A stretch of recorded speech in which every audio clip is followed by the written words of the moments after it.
Transportation is the backbone of our communities. We rely on it every day to get us to work, to get us to shopping and recreation, and to bring us goods and services. But who makes the decisions about our transportation system? And how are those decisions made? This video is an introduction to metropolitan transportation planning and the role of metropolitan planning organizations. Over the last 100 years or more, America's population and lines of commerce have expanded well beyond the boundaries of individual cities and towns. Today, networks of highways, transit services, freight carriers, and airports serve metropolitan areas that may include many cities, suburbs, towns, and counties. In today's urban areas, many transportation decisions are best handled at the regional level. A regional approach gives decision makers a comprehensive understanding of transportation problems and the ability to develop comprehensive solutions. Over the years, Congress has promoted a regional approach to urban transportation planning and decision making. One of the most important advances came in the 1970s with legislation that required the creation of Metropolitan Planning Organizations, or MPOs, in areas with a population of 50,000 or more. Now, there are over 300 MPOs across the country. An MPO may be a freestanding planning organization or an association of local governments. But every MPO is governed by a policy board of local elected officials. The board may also include representatives from state transportation departments, mass transit operators, and others. The MPO is not alone in the decision-making process, but it's the engine that drives collaboration and cooperation among many participants. Local elected officials bring a unique perspective to the planning and decision-making process. They often face a challenging balancing act, making decisions that have the greatest regional benefit, while at the same time reflecting the concerns of the communities they represent. MPOs and their partners produce three key documents: the Unified Planning Work Program, the Transportation Plan, and the Transportation Improvement Program. The Unified Planning Work Program, or UPWP, describes the planning studies that are being performed for the metropolitan area. The Transportation Plan identifies the region's transportation policies, strategies, and projects for the next 20 years or more. The Transportation Improvement Program, or TIP, is a short-range program of projects covering at least 3 years that directs available funds to those improvements that are the highest priority. The MPO Policy Board and its partners direct the development and contents of the plan, the TIP and the UPWP. Both the plan and the TIP must be physically constrained, in other words, consistent with available and expected funds. In areas with air quality problems, the plan and the TIP must also help the region meet federal standards. Let's now look at how the plan and the TIP are prepared. Often, the local planning participants start with a regional vision or a set of goals.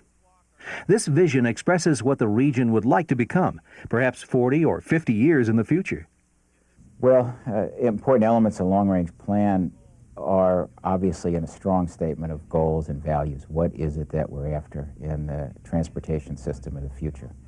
In developing a vision or goals, the MPO may consider many questions. What are the trends in regional growth, and are they desirable?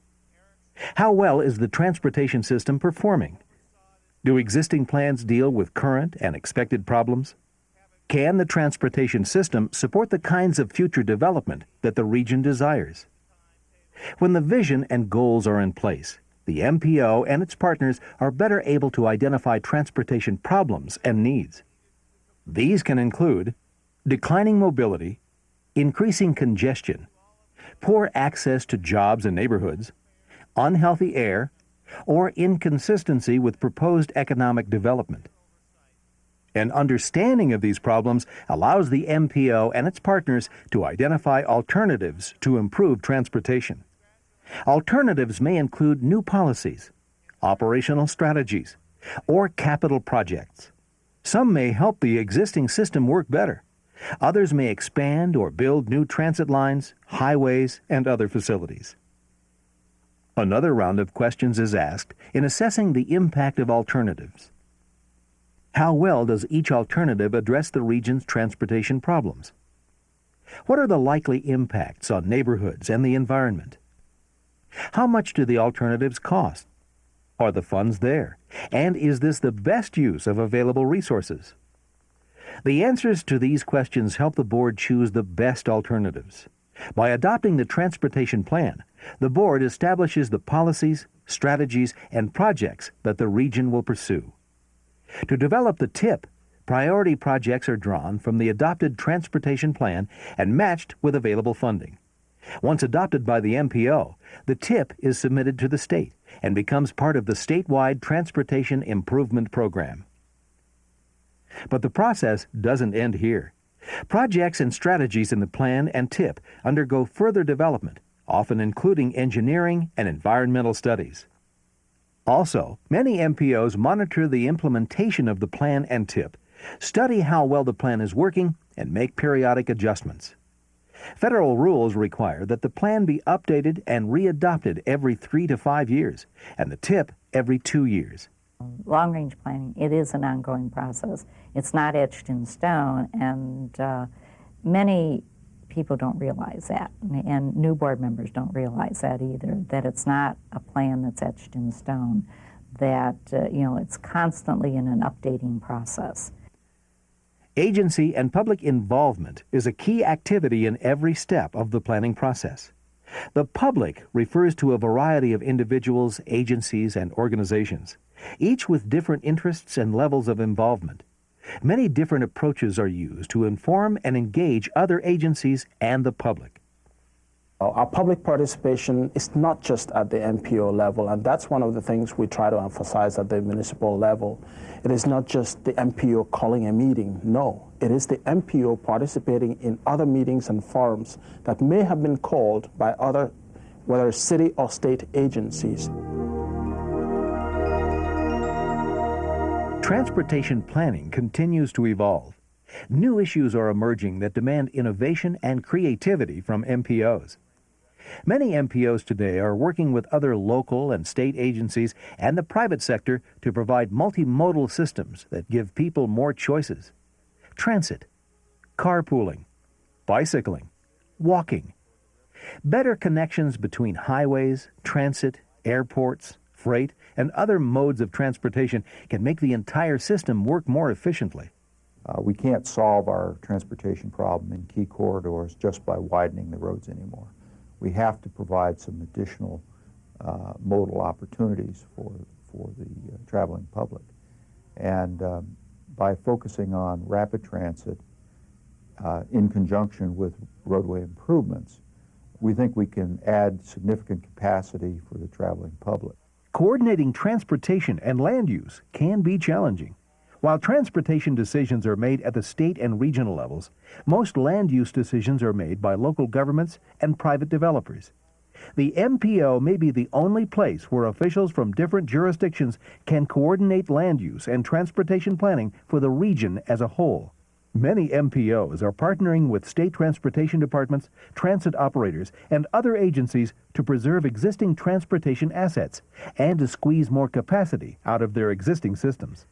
Probably for 40 years, we chased congestion, and congestion was our number one goal. Addressing congestion was our number one goal. But now we're recognizing that preserving the existing system, our bridges and our highways and our transit systems, and the safety of that system are, in fact, more important goals, and we recognize them, and that's part of our vision, to create a system that's not only safe, but is well maintained and preserved, particularly in the core of our region. Planners are also making greater efforts to respond to the needs of all the users of transportation systems, people of every age, ethnic group, and income level, because mobility is a link to opportunity and equality. For elected officials and citizens alike, metropolitan transportation planning is a tremendous opportunity to build better communities. I think I went into it not realizing, that I was in a much wider, bigger area that had dramatic impacts until I got into the process and began to experience, what other towns were going through and seeing and learning from their mistakes and learning their ideas. And I think that's one of the rich rewards of the MPO process. It's an exciting position to be in. You do have input, you're representing your communities, and I think anybody that wants to get involved in this should. It is basically a collaborative approach among the jurisdictions within a metropolitan region.